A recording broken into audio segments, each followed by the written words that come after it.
Good evening, sir. Good evening, classmate. This is my report tonight. My report is Golden Triangle of drug trafficking and the Golden Crescent. Ug sa Philippines drug problem, drugs law, and leading agencies.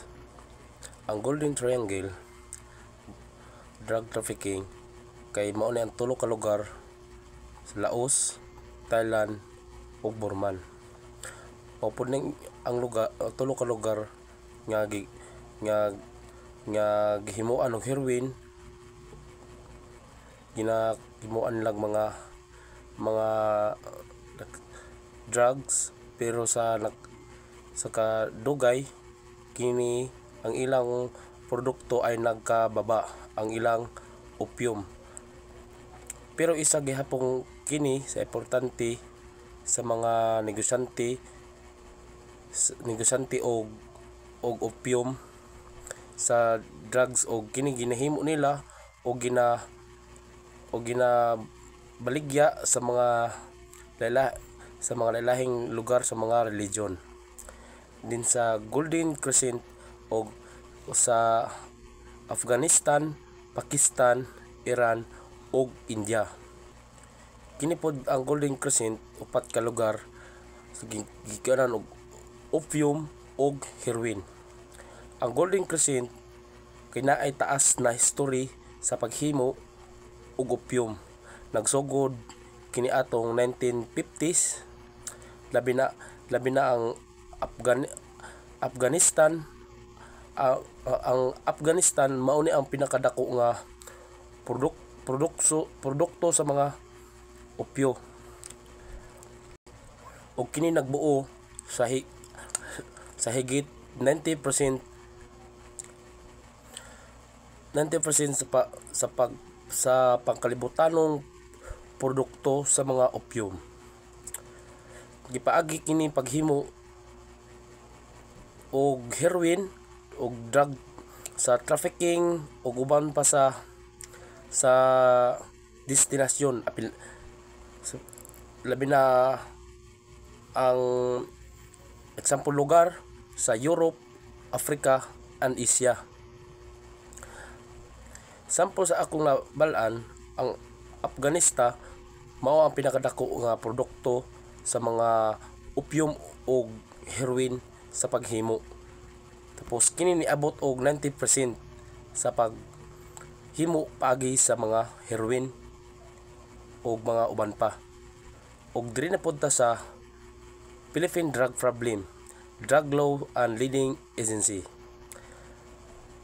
Drug problem niabot kini og 2,000 drug user at niatong 1972 ug sa pag-lead sa mga marijuana giaproban atong Republic Act 6425, Dangerous Drug Act 1972. O kini naghimo sila nag-creation sila sa pagkuan sa Dangerous Drug Board sa DDB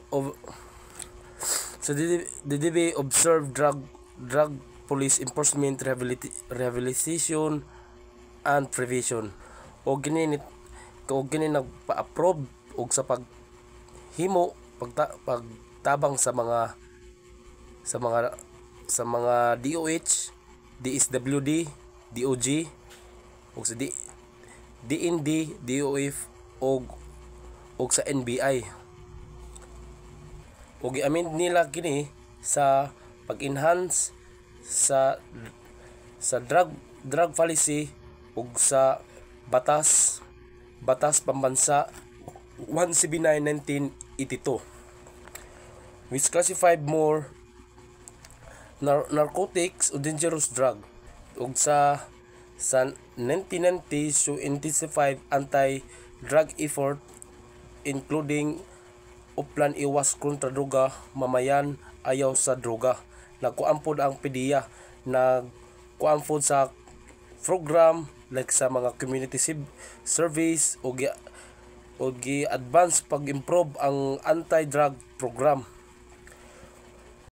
O kini gina-report sa drugs communities and drug prevention under kay President Rodrigo Duterte. Gi-prevent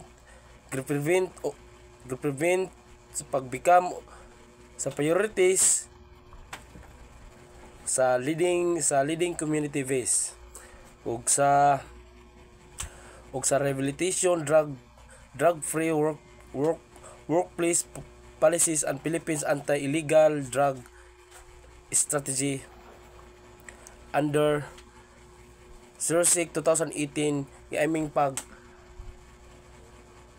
free sa ilang drugs communities by 2022 panahon ni Gloria Arroyo ug sa pag-abot kay Bongbong Marcos daghay mga drug user ni abot og 20,000 mga drug user mao ni ang problema sa atong Pilipinas sa una sa pagkuan nila sa mga drug user. Din nag-create ang Philippines Drug Enforcement sa pag-advance ug sa pag-improve nila sa anti-droga ug sa batas pambansa. Ginakuha na nila community service, example labi ng mga bata ginatudloan nila kung unsa pag-iwas sa mga illegal